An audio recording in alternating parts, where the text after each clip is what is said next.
മക്കാബിരുടെ ഒന്നാം പുസ്തകം 12-ാം അധ്യായം 39 മുതൽ 45 വരെ തിരുവചനങ്ങൾ.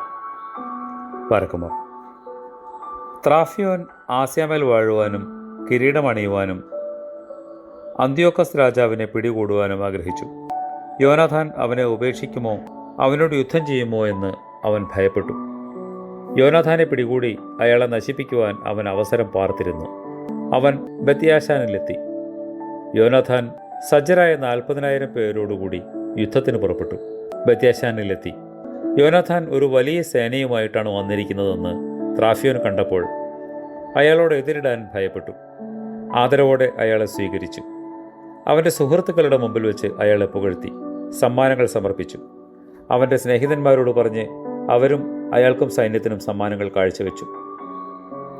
തന്നെ എന്ന പോലെ തന്നെ ഇദ്ദേഹത്തെയും അവർ അനുസരിക്കണം എന്നും കൽപ്പിച്ചു.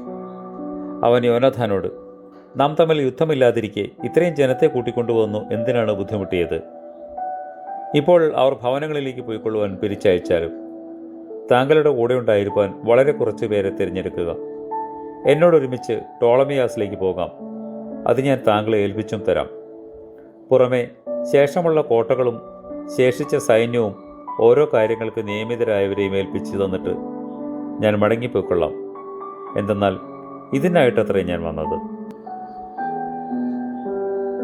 കർത്താവേ, ഞങ്ങളും നിന്റെ പിതാവിൻ്റെ അടുക്കൽ കയറുവാനായിട്ട് ആത്മാവിൻ്റെ നിമിഷമുള്ള ചിറകുകളെ ഞങ്ങൾക്ക് നൽകണമേ. ആമേൻ.